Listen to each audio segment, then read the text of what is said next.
നല്ല മൂവിയായിരുന്നു. കുറേയധികം ട്വിസ്റ്റ് ഉണ്ട്. And Jeethu Joseph doesn't disappoint. Thrilling ആയിരുന്നു. ഫസ്റ്റ് പാർട്ട് കുറച്ച് പ്രെഡിക്റ്റബിൾ ആയിരുന്നു, but second part is very nice. Asif Ali കൊള്ളാം. ലീഡ് അപർണ മുരളിയാണ്. ഒരിക്കലും ജിത്തു ജോസഫ് ഇതുപോലത്തെ ഒരു തട്ടിക്കൂട്ട് പടമായിട്ട് വരുന്നത് സ്വപ്നത്തിൽ പോലും വരില്ല. ഇങ്ങനെയാണ് പുള്ളി ദൃശ്യം 3 ഒക്കെ ചെയ്യാതിരിക്കുന്നത് ഏറ്റവും നല്ലത്. ഭയങ്കര ഫ്ലാറ്റ് സ്ക്രീൻ പ്ലേ, ഒരു പഴയ ഒരു 80s വരുന്ന സ്ക്രിപ്റ്റ് പോലെയാണ് എനിക്ക് തോന്നിയത്. ഞാൻ മോശം മനസ്സിലാക്കുമായിരിക്കും. സൂപ്പർ. എനിക്കൊരു ദൃശ്യത്തിൻ്റെ ഒരു ക്ലൈമാക്സ് കിട്ടിയിട്ടുണ്ട്. നന്നായിട്ടുണ്ട്. സൂപ്പറായിട്ടുണ്ട്. അല്ലാതെ നമുക്ക് സെക്കൻഡ് ഹാഫിൽ അങ്ങ് മെയിൻ ചെയ്യാൻ പോകും. കൊള്ളാം പടം. ക്ലൈമാക്സ് ഒക്കെ സൂപ്പറായിട്ടുണ്ടായിരുന്നു. ഞാൻ പറഞ്ഞ ആവറേജ് മൂവിയാണ് ബ്രോ. വലിയ സുഖമൊന്നുമില്ല. ജസ്റ്റ് നമ്മൾ കണ്ടു മറന്ന സാധനം തന്നെ വീണ്ടും ഒന്നുകൂടി തപ്പി എടുത്ത് വെച്ചിരിക്കുന്നത്. എല്ലാ ഷോയിലും ട്വിസ്റ്റ് കാര്യങ്ങൾ, എല്ലാവരുടെ കഥയിലും ട്വിസ്റ്റ് കാര്യങ്ങളെല്ലാം ഉണ്ട്. പക്ഷേ ഇതൊക്കെ നമുക്കറിയാം, ഓൾറെഡി പ്രെഡിക്റ്റബിൾ ആയിട്ടുള്ളൊരു സാധനമാണ്. അതുകൊണ്ട് പ്രത്യേകിച്ചൊന്നും പറയില്ല. ചുമ്മാ ഒന്ന് കണ്ടിരിക്കാം എന്ന് വെച്ചാൽ അടുത്ത ദൃശ്യം 3 വരുന്നല്ലോ. അപ്പോൾ പുള്ളിയുടെ സെയിം പാറ്റേൺ തന്നെ, പണ്ട് ഡിറ്റക്റ്റീവ് അങ്ങനെ മൂവി തുടങ്ങിയ ആ ഒരു പാറ്റേൺ തന്നെയാണ് ഇതിലും വന്നിരിക്കുന്നത്. പിന്നെ എല്ലാ പെർഫോമൻസ് എല്ലാം അടിപൊളി ചെയ്തിരിക്കുന്ന സാധനങ്ങളൊക്കെ നല്ല അടിപൊളിയായിട്ട് പെർഫോമൻസ് ചെയ്തിട്ടുണ്ട്.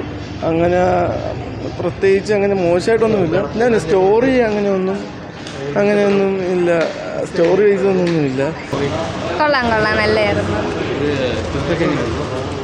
ട്വിസ്റ്റും എക്സ്പെക്ട് ചെയ്യാത്തതൊക്കെ തന്നെ വന്നിട്ടുള്ളത്. നല്ല അഭിനയം.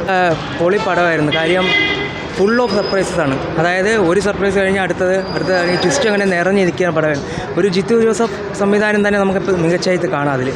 പിന്നെ ഡിഗ്രേഡ് ചെയ്യാനൊന്നുമില്ല. ഞങ്ങളും അങ്ങനെ ഒരു പ്രതീക്ഷയോടെ പോയി അല്ല കണ്ടത്. പക്ഷേ പ്രതീക്ഷേനേക്കാൾ അപ്പുറം അതിന് തരാനും പറ്റിയെന്നുള്ളതാണ് ഏറ്റവും വലിയൊരു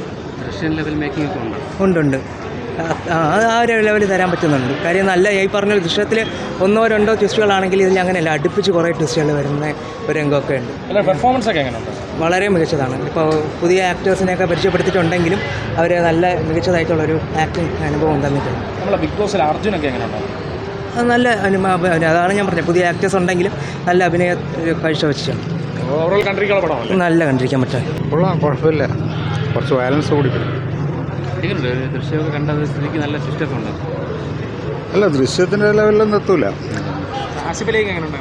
കൊള്ളാം, ഇഷ്ടമായി. നല്ല പടമാണ്. എന്നുവെച്ചാൽ ജിത്തു ജോസഫിൻ്റെ ബെസ്റ്റ് പടം എന്ന് പറയാൻ പറ്റത്തില്ല. ബട്ട് ഓവറോൾ നോക്കുമ്പോൾ നല്ലൊരു എക്സ്പീരിയൻസ് ആണെന്നത്. ഫസ്റ്റ് ഹാഫ് നമ്മുടെ ജനറൽ ജിത്തു ജോസഫ് ജിത്തു ജോസഫ് പടം പോലെ സ്ലോ പേസ്ഡായിട്ട് പോയിട്ട് സെക്കൻഡ് ഹാഫ് കൊണ്ട് നല്ല ഹൈ മൊമെൻ്റ് വരുന്ന ഒരു പടം. നല്ല ഒരുപാട് ട്വിസ്റ്റ് ആൻഡ് ടേൺസ് ഉണ്ട്. അത് നന്നായിട്ടുണ്ടായിരുന്നു. പിടിച്ചിരുത്തുന്ന സിനിമയാണ്. വേറെ ഒരു ലാഗോ ഒന്നുമില്ല. ഇല്ല കൊള്ളാം. നല്ല മൂവിയായിരുന്നു. കണ്ടിരിക്കാന്നല്ല, നല്ല സിനിമയാണ്. അതായത് ജിത്തു ജോസഫിൻ്റെ ആ ഒരു ക്വാളിറ്റി സിനിമയിൽ കാണാം. നൈസായിരുന്നു. പടം കൊള്ളാം, സൂപ്പർ, നല്ല സിനിമയാണ്. ഒത്തിരി സസ്പെൻസ് നിറഞ്ഞ സിനിമയാണ്. പിന്നെ അപർണയുടെയും ആസിഫിൻ്റെയൊക്കെ പെർഫോമൻസ് വളരെ വളരെ വളരെ കൂട്ടാം. സംവിധായകൻ്റെ മികവ് പറയേണ്ട, ഒത്തിരി നന്നായിട്ടുണ്ട്. നല്ല ഫിലിമായിരുന്നു. It was very good. Actually, Asif Ali and Abarna's combo, I really liked it. It was really exciting.